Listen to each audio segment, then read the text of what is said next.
नमस्कार। One shot history series की एक और कड़ी में आपका स्वागत है।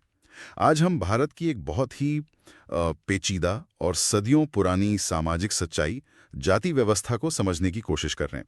मतलब एक विश्लेषणात्मक नजरिया। हमारे पास जो भी स्रोत हैं उनके आधार पर हम ये देखेंगे बिल्कुल सिलसिलेवार ढंग से कि भाई इसकी शुरुआत कैसे हुई, मकसद क्या था इसका, और वक्त के साथ इसमें कैसे आप कह सकते हैं गिरावट आई या बदलाव आए। तो चलिए इसको खोलते हैं जरा। देखिए, मोटे तौर पर यह व्यवस्था समाज को 4 मुख्य वर्णों में बांटती आई है। ब्राह्मण यानी पुजारी और विद्वान, क्षत्रिय जो योद्धा या शासक थे, वैश्य मतलब व्यापारी किसान, और शूद्र जो मजदूर या सेवा देने वाले थे। हाँ। और इनके भी नीचे जिन्हें मतलब वर्ण व्यवस्था से ही बाहर माना गया वो दलित थे, जिन्हें पहले अछूत या अवर्ण भी कहा जाता था, और उन्हें समाज से बहुत ज्यादा अलगाव झेलना पड़ा। अक्सर वो काम दिए गए जिन्हें दूषित समझा जाता था। सही, लेकिन बात यहीं खत्म नहीं होती है ना। समय के साथ तो हजारों उपजातियां बन गई। बिल्कुल, हजारों, जिन्हें जातियां कहा गया। और ये समझना जरूरी है कि वर्ण वो 4 वर्गों वाला सैद्धांतिक ढांचा और जाति ये हजारों असल समूह जो आपस में ही शादी करते थे, ये टेक्निकली अलग चीजें हैं। हालांकि हाँ, समय के साथ ये एक दूसरे से बहुत गहराई से जुड़ गईं। और इन जातियों ने फिर अपने नियम बनाए, जैसे अपने ही समूह में शादी, पुश्तैनी काम और वो ऊंच नीच वाली भावना। एग्जैक्टली। अंतर्विवाह, व्यावसायिक आनुवांशिकता और एक सामाजिक पदानुक्रम, ये सब सख्ती से लागू किया गया। और यहाँ जो दिलचस्प बात है वो ये कि एक तरफ तो इस व्यवस्था ने धर्म के नाम पर यानी कर्तव्य के नाम पर समाज में एक तरह का नज्म, एक ऑर्डर बनाए रखने की कोशिश की, हर समूह का काम तय। लेकिन इसका दूसरा पहलू जो बहुत भयानक था वो था भेदभाव, छुआछूत और जबरदस्त आर्थिक गैर बराबरी। हाँ, ये तो है। कुछ लोग इसे शायद गुण और कर्म से जोड़ते थे कि ये पिछले जन्मों का फल है। बिल्कुल, कुछ ने इसे एक तरह का कुदरती बंटवारा माना, गुणों और कर्मों पर आधारित। वहीं इसके आलोचक इसे हमेशा से शोषण का, नाइंसाफी का एक ताकतवर हथियार मानते आए हैं। और आज भी भले ही कानून बदल गए हैं, छुआछूत खत्म हो गई है कानूनी तौर पर। है, कानूनी तौर पर खत्म है, लेकिन जाति आज भी हमारी राजनीति को प्रभावित करती है। आरक्षण की नीतियां हैं, दुर्भाग्य से हिंसा भी होती है इसके नाम पर, और लोगों की पहचान से तो ये जुड़ी ही हुई है।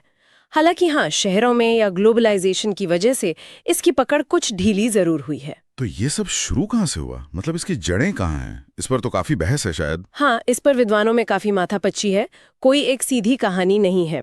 कुछ इसे आर्यों के आने से जोड़ते हैं कि शायद वो नस्ल आधारित विभाजन लाए, तो कुछ कहते हैं कि नहीं, ये यहीं के समाज में जो बंटवारे थे उन्हीं से धीरे धीरे उभरा। मतलब ये कोई एक दिन का आविष्कार नहीं था। बिल्कुल नहीं, ये धीरे धीरे कई सदियों में इसका रूप बना और बदला। अगर हम सबसे पुराने लिखित हवालों को देखें तो वो हमें ऋग्वेद में मिलते हैं। ऋग्वेद का पुरुष सूक्त। पुरुष सूक्त? हाँ, सुना है इसके बारे में। ये कब का है? ये करीब 1500 से 1000 ईसा पूर्व पुराना माना जाता है। मंडल 10, सूक्त 90। इसमें एक तरह से कहानी के रूप में बताया है कि समाज की रचना एक विराट पुरुष के शरीर से हुई। अच्छा। कैसे?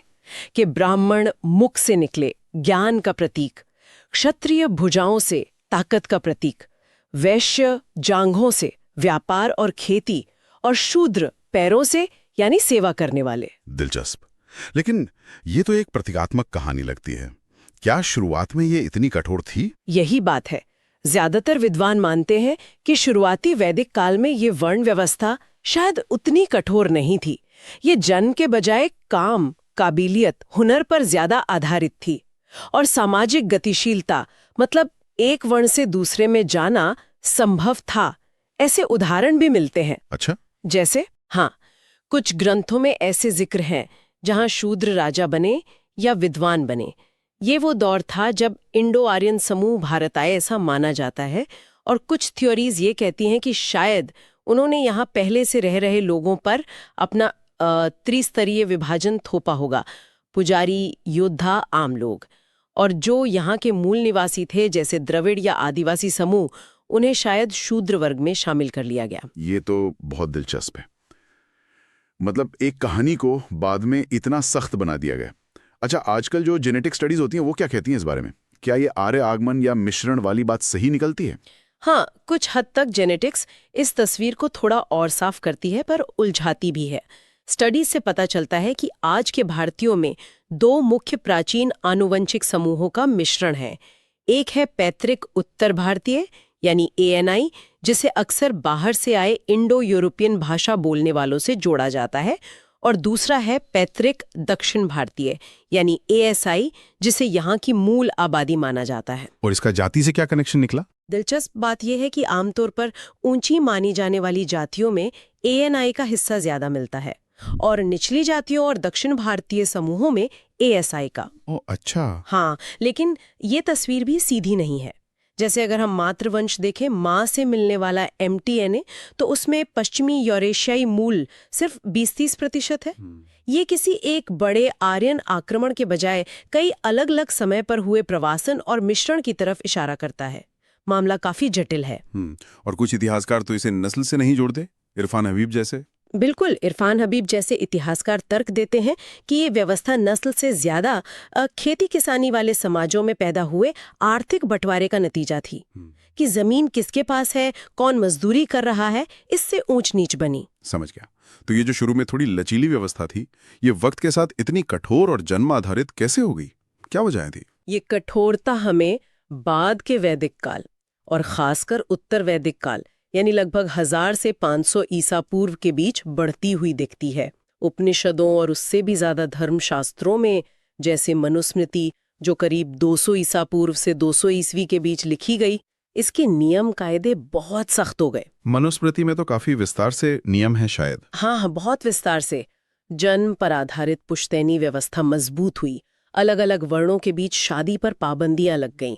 हालांकि अनुलोम विवाह यानी ऊंचे वर्ण के पुरुष और नीचे वर्ण की महिला की शादी की कुछ हद तक इजाजत थी, लेकिन प्रतिलोम विवाह यानी उल्टा, उसको बहुत सख्ती से मना किया गया। और इसी समय वो हजारों जातियां भी बनने लगी। हाँ, बिल्कुल। काम धंधों के आधार पर समूह बने, जिन्हें गिल्ड्स कह सकते हैं।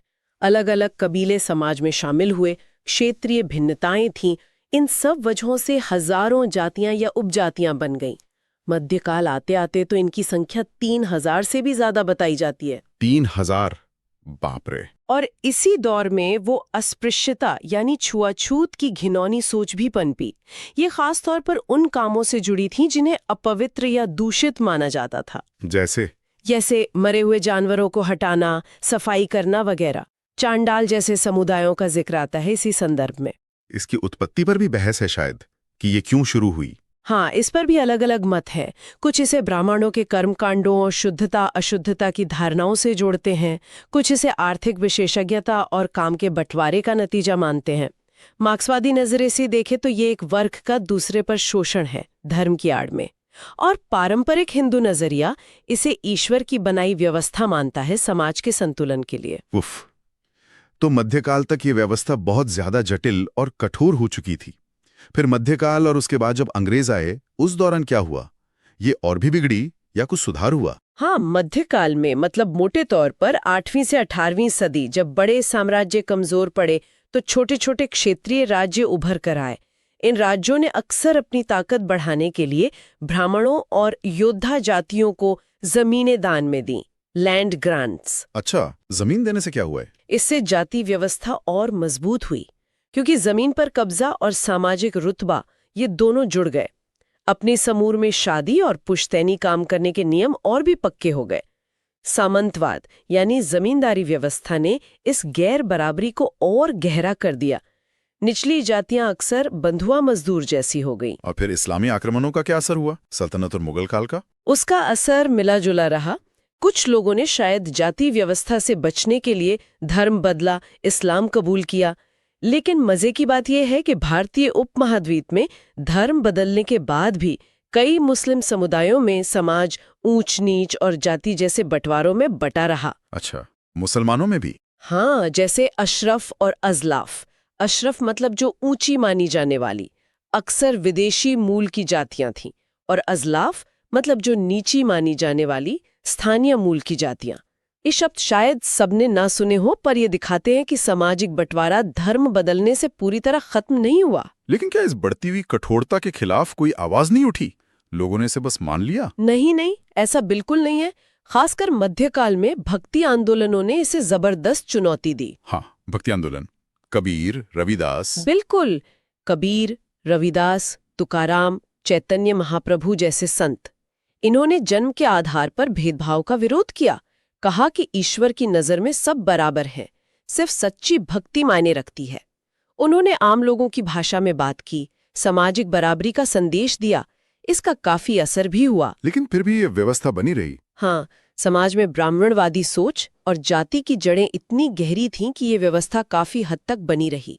इसी दौरान जातियों की संख्या और बढ़ी और हर जाति की अपनी पंचायतें बन गईं। पंचायतें वो क्या करती थीं? वो अपने समूह के नियम जैसे शादी ब्याह, खान पान, इनको बहुत सख्ती से लागू करती थीं। नियम तोड़ने पर समाज से बाहर निकालने जैसी सजाएं भी होती थीं। और फिर आए अंग्रेज। यहां मामला वाकई दिलचस्प हो जाता है। कई लोग कहते हैं उन्होंने इसे और पक्का कर दिया। हाँ, ब्रिटिश राज यानी 18वीं से 20वीं सदी, इसने जाति व्यवस्था को एक नए तरीके से, अनजाने में ही सही, और ज्यादा औपचारिक और कठोर बना दिया। ये सुनने में अजीब लगता है, पर हुआ यही। कैसे?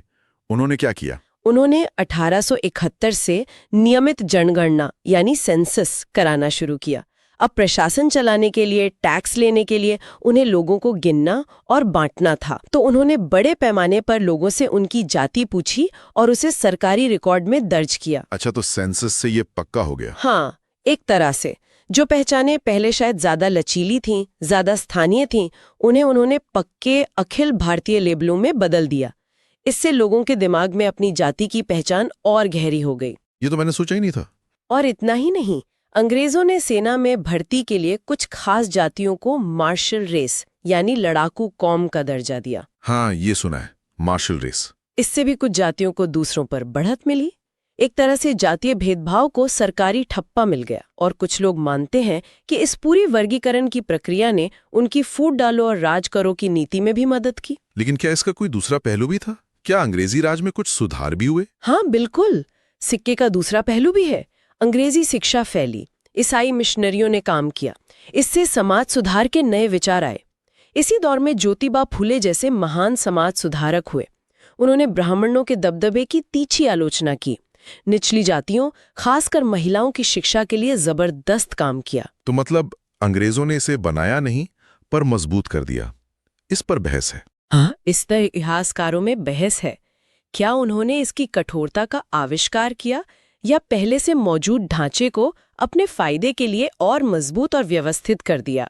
सच्चाई शायद कहीं बीच में है। ठीक है, ये तो हुई अंग्रेजों के समय तक की बात। हाँ। फिर आजादी मिली। आजादी के बाद क्या बदला? क्या ये व्यवस्था वाकई कमजोर हुई? हाँ, आजादी के बाद से यकीनन बदलाव आए हैं। कानूनी, सामाजिक, आर्थिक कई तरह के बदलाव हुए हैं। इनकी वजह से जाति व्यवस्था की जो सदियों पुरानी कठोरता थी, उसमें गिरावट आई है। लेकिन क्या ये खत्म हो गई है? नहीं, खत्म तो बिल्कुल नहीं हुई है। ये आज भी समाज में मौजूद है, कभी छिपे हुए रूप में, कभी खुले तौर पर। और ये गिरावट भी एक जैसी नहीं है। शहरों में शायद असर कम दिखता है, लोग मिलते जुलते हैं, साथ काम करते हैं, लेकिन गांवों में आज भी इसकी पकड़ ज्यादा मजबूत है। हालांकि वहां भी बदलाव आ रहे हैं धीरे धीरे। हमारे संविधान ने इसमें क्या भूमिका निभाई? डॉक्टर अंबेडकर का नाम आता है इसमें सबसे पहले। बिल्कुल। भारतीय संविधान जो 1950 में लागू हुआ, उसने जाति व्यवस्था की जड़ों पर चोट करने वाले कई क्रांतिकारी प्रावधान किए। और जैसा आपने कहा, डॉक्टर B.R. अम्बेडकर जो खुद दलित समुदाय से थे और संविधान की ड्राफ्टिंग कमेटी के चेयरमैन थे, उनकी भूमिका इसमें बहुत अहम थी। क्या थे वो मुख्य प्रावधान? सबसे बड़ा तो था अनुच्छेद 17, जिसने छुआछूत को पूरी तरह से गैर कानूनी घोषित कर दिया। इसे किसी भी रूप में मानना एक दंडनीय अपराध बन गया। ये बहुत बड़ा कदम था। फिर अनुच्छेद 15 ने साफ कहा कि राज्य किसी भी नागरिक के साथ सिर्फ धर्म, नस्ल, जाति, लिंग या जन्मस्थान के आधार पर कोई भेदभाव नहीं करेगा। और वो आरक्षण की व्यवस्था? हाँ, वो भी। इतिहास में जिन समुदायों को मौके नहीं मिले थे, जो हाशिए पर थे, यानी अनुसूचित जातियां SCs, अनुसूचित जनजातियां STs और बाद में अन्य पिछड़ा वर्ग OBCs, उन्हें बराबरी पर लाने के लिए शिक्षा में, सरकारी नौकरियों में, राजनीति में आरक्षण यानी पॉजिटिव एक्शन का इंतजाम किया गया। और गांधी जी, अंबेडकर जैसे सुधारकों ने भी बहुत काम किया। बिल्कुल। महात्मा गांधी ने दलितों को हरिजन यानी ईश्वर की संतान कहा और डॉक्टर अंबेडकर ने तो अपनी पूरी जिंदगी इसके खिलाफ लड़ाई लड़ी। वो आखिर में हिंदू धर्म के इस ढांचे से इतने निराश हुए कि लाखों लोगों के साथ बौद्ध धर्म अपना लिया, जिसे वो ज्यादा बराबरी वाला मानते थे। और संविधान के अलावा जो सामाजिक आर्थिक बदलाव हुए, शहर बढ़े, नई नौकरियां आईं, उनका क्या असर रहा? उनका भी बहुत बड़ा असर पड़ा। शहरीकरण, औद्योगिकीकरण, जैसे जैसे लोग गांव से शहरों में आए, कारखानों में काम करने लगे, पुरानी जातिगत सीमाएं टूटने लगी। शहरों में अक्सर अलग अलग जातियों के लोग साथ रहते हैं, एक ही ऑफिस या फैक्ट्री में काम करते हैं। इससे वो पारंपरिक छुआछूत या परहेज कमजोर पड़ते हैं। शिक्षा का भी रोल रहा होगा। हाँ, आधुनिक शिक्षा ने नए नजरिए दिए, योग्यता के आधार पर नौकरियां मिली, तो पुश्तैनी काम धंधों पर निर्भरता कम हुई। अंतरजातीय विवाह, मतलब अलग अलग जातियों में शादियां पहले से ज्यादा होने लगी हैं। हालांकि आज भी ये कुल शादियों का बहुत छोटा हिस्सा ही है, शायद 5 से 10%। और वो जाति पंचायतें, उनकी ताकत कम हुई। हाँ, कानूनी व्यवस्था और आधुनिक प्रशासन के आने से उनकी ताकत कम हुई है। फिर 1991 के बाद जो आर्थिक उदारीकरण हुआ, उसने बाजार आधारित अर्थव्यवस्था को बढ़ावा दिया। इससे पारंपरिक रोजगार और कमजोर हुए। लेकिन हाँ, ये भी सच है कि व्यापार और राजनीति जैसे क्षेत्रों में आज भी जाति आधारित नेटवर्क, मतलब जान पहचान, रिश्तेदारी, ये बहुत मायने रखती है। तो मतलब सुधार तो हुए हैं, पर कहानी अभी खत्म नहीं हुई है। चुनौतियां अभी भी बाकी हैं। बिल्कुल सही कहा आपने। चुनौतियां बहुत गंभीर हैं, बल्कि कुछ चिंताजनक बातें भी दिखती हैं। कई इलाकों में हम देखते हैं कि दलितों और दूसरे पिछड़े समुदायों के खिलाफ हिंसा, अत्याचार की घटनाएं बढ़ी हैं। ऐसा क्यों? कुछ लोग इसे उनकी बढ़ती हुई सामाजिक और आर्थिक तरक्की के खिलाफ एक तरह की हिंसक प्रतिक्रिया, एक बैकलैश के रूप में देखते हैं। और राजनीति में? राजनीति में भी जाति का इस्तेमाल होता है। एक तरफ तो बहुजन समाज पार्टी जैसे दलों ने दलितों और पिछड़ों को लामबंद करके राजनीतिक ताकत दी। ये सशक्तिकरण का जरिया बना। लेकिन इसके आलोचक ये भी कहते हैं कि आरक्षण और जाति पर आधारित राजनीति समाज में बंटवारे को बनाए रखती है। और ग्लोबलाइजेशन, मीडिया का क्या असर रहा? इनसे भी मुद्दे ज्यादा सामने आए हैं। जातिगत भेदभाव की खबरें फैलती हैं, जागरूकता बढ़ी है, दलित साहित्य और एक्टिविज्म जैसे आंदोलन मजबूत हुए हैं। ज्यादातर विद्वान मानते हैं कि वो जो सामाजिक ऊंच नीच की कठोरता थी वो कम हुई है, लेकिन जाति व्यवस्था खत्म नहीं हुई है। ये आज भी वोटिंग पैटर्न को, राजनीतिक गठबंधनों को और दुर्भाग्य से रोजमर्रा के भेदभाव को प्रभावित करती है। तो इस पर बहस जारी है कि गिरावट कितनी हुई है? हाँ, बहस जारी है। कुछ लोग कम होती छुआछूत, सामाजिक गतिशीलता को देखकर आशावादी हैं, तो कुछ लोग लगातार हो रही हिंसा और राजनीति में जाति के असर को देखकर निराशा जताते हैं। तो कुल मिलाकर हमने ये देखा कि कैसे एक व्यवस्था जो शायद शुरू में वैदिक काल में काम के बंटवारे पर आधारित थी, कुछ हद तक लचीली भी थी। हाँ, वो धीरे धीरे मध्यकाल के सामंतवाद और खासकर अंग्रेजों के समय में हुई सेंसस और वर्गीकरण के जरिए बेहद कठोर, जन्माधारित और ऊंच नीच वाली बन गई। बिल्कुल। और इसने समाज में गहरी खाइयां और जबरदस्त गैर बराबरी पैदा की। और फिर आजाद भारत में संविधान, कानून, शिक्षा, शहरीकरण, ग्लोबलाइजेशन, इन सब ने मिलकर इसकी कठोरता को कम किया है। बराबरी और आगे बढ़ने के मौके ज्यादा पैदा हुए हैं। लेकिन इसके निशान आज भी हमारे सामाजिक रिश्तों में, राजनीतिक तरीकों में, हमारी अपनी पहचान में गहरे बसे हुए हैं। भारत के जो लोकतांत्रिक आदर्श हैं, बराबरी के सिद्धांत हैं, उनके साथ ये व्यवस्था मेल नहीं खाती। इसलिए इसे पूरी तरह से खत्म करने के लिए लगातार सुधारों की, कानूनों को ठीक से लागू करने की और सबसे जरूरी हमारी सोच बदलने की जरूरत बनी रहेगी। तो ये थी जाति व्यवस्था पर हमारी आज की गहरी पड़ताल, वन शॉट हिस्ट्री सीरीज का एक और अहम हिस्सा। अगर आप भारत के इतिहास को पूरी तरह एक सिरे से समझना चाहते हैं, चाहे आप सरकारी नौकरी की तैयारी कर रहे हों या इतिहास में आपकी खास दिलचस्पी है, तो हमारे चैनल की प्लेलिस्ट पर जरूर जाएं। वहां आपको इतिहास सीरीज की सभी कड़ियां एक व्यवस्थित सूची में मिलेंगी, उन्हें जरूर देखें। और हाँ, अगर आपको ये जानकारी काम की लगी हो तो इसे दूसरों के साथ शेयर करना ना भूलें। हमारे चैनल को सब्सक्राइब करें, नीचे कमेंट्स में अपनी राय बताएं और इस कोशिश को लाइक जरूर करें।